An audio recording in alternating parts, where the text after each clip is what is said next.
How to read history, इतिहास को पढ़ते कैसे हैं, ठीक है। पूरी दुनिया में, खासतौर पर अगर भारत के बाजारों में जितनी भी किताबें हैं जिन्हें आप एकेडमिक्स बुक्स कह सकते हैं, चाहे वो इरफान वही हो, रोमिला थापर हो, ए.एल. बॉशम हो, या अगर ग्रोवर हो, झा श्रीमाली हो, किसी की बात मैं कर रहा हूं, अगर हाउ टू रीड हिस्ट्री, इतिहास को पढ़ते कैसे हैं, तो इतिहास को पढ़ने के दो तरीके हैं। बड़े ध्यान से समझना, ठीक है, बड़े ध्यान से इसको समझने की कोशिश करना। हम इतिहास को देखते कैसे हैं, अभी क्यों देखते हैं, हम इस पर मैं बात करूंगा। हम इतिहास को देखते हैं, हाउ वी सी हिस्ट्री, हम इतिहास को किस चश्मे के साथ देख रहे हैं।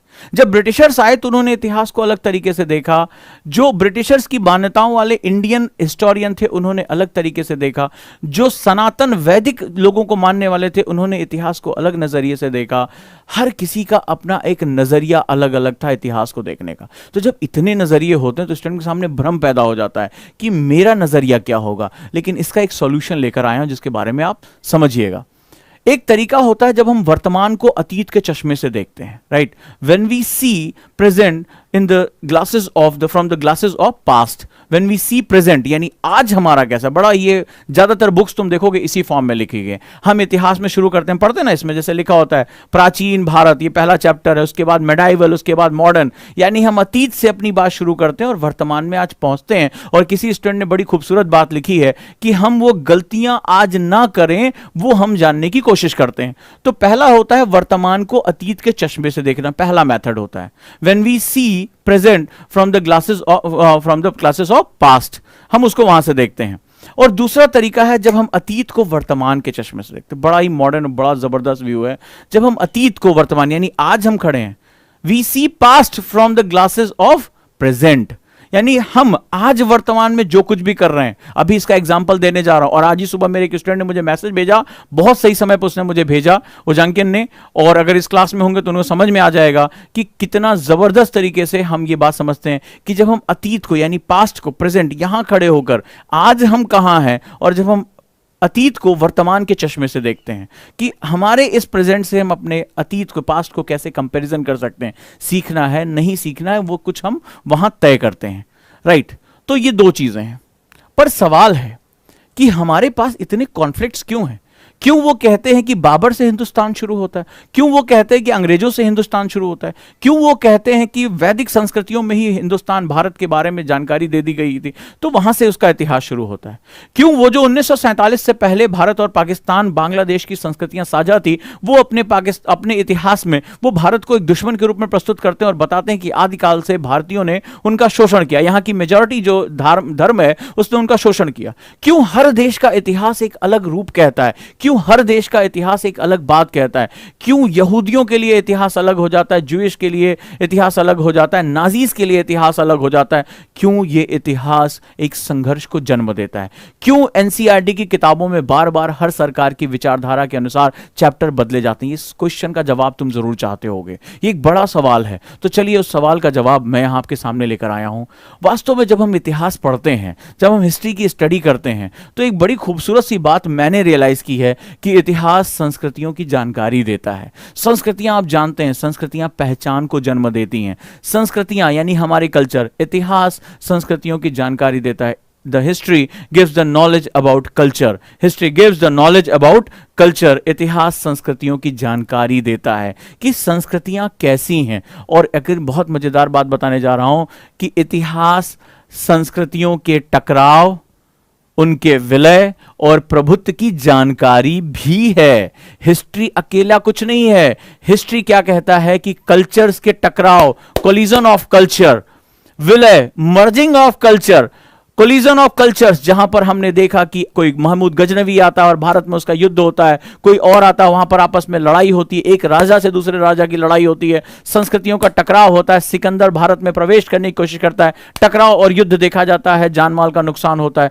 विलय, अगर वहां पर जो है वो मुगल संस्कृति आती है और भारत की संस्कृति साथ मिल जाती है और गंगा जमुना संस्कृति का निर्माण होता है, संस्कृतियां मिल जाती हैं। और प्रभुत्व यानी सुप्रीमेसी, जबकि ब्रिटिश आते हैं और वो भारतीय संस्कृति को ही जड़ों से काट देते हैं और कहते हैं ना, वी आर सुपीरियर जो है वो सिविलाइजेशन है, हम सुपीरियर जो है वो कल्चर है, हम इस इंफीरियर यानी इंडियन कल्चर के ऊपर अपना कब्जा जमा कर रखेंगे। और आज तक हम उस मानसिकता से निकल नहीं पाए और हम आज भी जो है वो बहुत सीना ठोक कर कहते हैं one who is western that is a modern. हर चीज जो पश्चिमी है वही आधुनिक है। यहां तक कि गांधी और पटेल के झगड़े में गांधी ने यह तक कहा था कि दुर्गादास नाम के एक पत्रकार ने जब पूछा तो उन्होंने यह तक कहा था कि नेहरू इज द ओनली अंग्रेज, केवल एकलौता अंग्रेज हमारे कैंप में, ठीक है, ओनली ब्रिटिशर्स इन अवर कैंप, यानी उन्होंने तक ये बात कही। तो one who is western that is a modern. तो ये टकराव यानी कोलिजन, विलय यानी कि सब्लिमेशन, आपस में मिल जाना, प्रभुत्व यानी कि सुप्रीमेसी, इन तीनों की जानकारी देता है। और संस्कृतियां क्या होती हैं? संस्कृतियां पहचान होती हैं। मेरी संस्कृति अपनी पहचान है, तुम्हारी संस्कृति तुम्हारी पहचान है। और जब ये पहचानें टकराती हैं, पहचानें मिलती हैं, पहचानें आधिपत्य करती हैं, सुप्रीमेसी करती हैं, मालिक बनने की कोशिश करती हैं, तो ही सब कुछ ये इतिहास को देखने का नजरिया बदल जाता है। कैसे? ऐसे। these are like they behave like that। क्यों फिलिस्तीनी और यहूदी एक साथ नहीं रह सकते? दोनों इंसान है, चोला हटा दो, ठीक है, एक मुस्लिम एक हिंदू क्यों नहीं साथ रह सकते? क्या शरीर में कोई अंतर है? क्या ईश्वर ने बायोलॉजिकली बोला है कि इसकी 4 आंखें होंगी, इसकी 2.5 आंखें होंगी? नहीं भाई, सभी रूप में समान है। फिर फर्क क्या है? फर्क है कल्चरल सेटअप। कल्चरल सेटअप तैयार करता है तुम्हारा नजरिया क्या होगा। तुम अपने इतिहास में अपनी जड़ें ढूंढते हो। इतिहास उस मिट्टी की तरह होती है जिसमें एक विशाल पेड़ अपनी जड़ें ढूंढता है।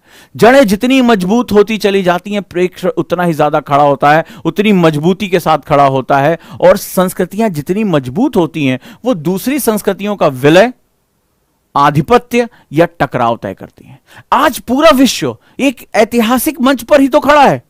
अगर आज तालिबानी अफगानिस्तान में शरिया को लागू कर रहे हैं या किसी और नियमों को लागू कर रहे हैं, वो एक ऐतिहासिक खंड ही तो है। वो है क्या? यहां संस्कृतियों का टकराहट ही तो है। क्यों क्रिश्चियनिटी और इस्लाम में एक लड़ाई हमें देखने को मिल रही है? क्या रीजन है कि देश में, विश्व में हर हिस्सा दूसरे हिस्से से टकराता जा रहा है? जो 1947 से पहले भारत का हिस्सा था, आज वो भारत का परम शत्रु पाकिस्तान के रूप में क्यों हमें देखने को मिल रहा है? क्यों हम अलग अलग जगहों पर धर्मों के नाम पर, पहचानों के नाम पर, भाषा के नाम पर, धर्म के नाम पर, संस्कृत के नाम पर लड़ते हुए क्यों दिखाई पड़ रहे हैं?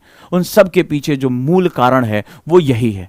तो जब हम इतिहास को संस्कृति के चश्मे से देखने शुरू करते, क्योंकि संस्कृत मेरी पहचान है, मेरी पहचान मेरे अस्तित्व का आधार है। मेरी बहुत खूबसूरत है ये बात है, मेरी पहचान ही मेरे जितने ज्यादा लोग मेरी संस्कृत के मानने वाले होंगे, मैं उतनी बड़ी मछली में कन्वर्ट हो जाऊंगा। बड़े ध्यान से इस फोटो को समझना, ये इतिहास के सारे परिदृश्यों के बारे में बात कर देगा। बहुत से विद्वान, बहुत से टीचर्स तुम्हें बहुत गहरी बात कह रहे होंगे, ये मैं अपने दिल से बात कह रहा हूं, वो जो मैंने शोध किया है। तो जितने मेरे ज्यादा लोग मेरे फॉलोअर्स होंगे, जितने मेरे जानने वाले होंगे, मेरा कुनबा उतना ही बड़ा होता जाएगा। मेरा कुनबा उतना ही बड़ा होता जाएगा, मेरी मान्यताओं की, मेरी संस्कृति में उतने लोग समाहित हो जाएंगे। मेरी संस्कृतियों में मेरी पूजा पद्धति को, मेरे जो वर्शिप मेथड है उसको फॉलो करेंगे। वो कोई कंडिल जलाएगा, कोई नमाज पढ़ेगा, कोई मंदिर जाएगा, तो मेरी संख्या बढ़ेगी। मेरे खान पान, मेरे पहनावे, मेरे दुआ सलाम, मेरे कपड़े पहनने के तरीके, मेरे पूजा पद्धतियां, मेरे त्योहार, रीति रिवाज, इनकी संख्या बढ़ती चली जाएगी। इनकी संख्या बढ़ती चली जाएगी तो मेरी पहचान की जड़ें मजबूत होती जाएंगी। और फिर मैं दूसरी पहचानों से कहूंगा या तो मेरी तरफ आओ या निपट जाओ। और मैं संघर्ष में आगे बढ़ता जाऊंगा, क्योंकि लोग ही राजनीति का जन्म देते हैं, फिर वो राजनीतिक सत्ताओं में परिवर्तित हो जाता है। इस तरह पहचानें धीरे धीरे अपना विस्तार करती चली जाती हैं। और आज से नहीं, आदिकाल से, चाहे तुम रोमन साम्राज्य देख लो, चाहे वो किसी भी प्रकार का साम्राज्य देख लो, तुम्हें हमेशा यही चीज दिखाई पड़ेगी। मानते हो इस बात को? मानते हो?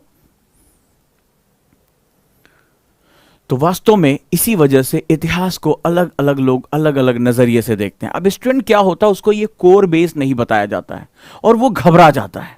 और घबरा कर वो कहता है कि नहीं, केवल फैक्ट्स हिस्ट्री, जैसे किसी ने बताया ना कि study of facts, past fact is known as history. इस बच्चे ने गलत नहीं कहा, इस बच्चे ने वही कहा जो इसको मजबूर किया गया कहने के लिए। इतिहास तुम्हें सोचने की ताकत देता है, इतिहास तुम्हें बताता है कि तुम कौन हो, इतिहास तुम्हारी जर्नी के बारे में बात करता है, इतिहास तुम्हें तुम्हारी गलतियों से जो अवगत कराता है, इतिहास कहता है कि खुद को मत दोहराना अगर वो गलतियां हुई हैं। इतिहास वर्तमान के समाधान सोचने की बात करता है, लेकिन वहां तक पहुंचने, सोचने, समझने के लिए हमें कुछ तो मेहनत करनी पड़ेगी। Thank you so much. अगर मेरी बात आप तक पहुंची हो तो आप सभी का बहुत बहुत धन्यवाद। जुड़े रहिए प्यार से।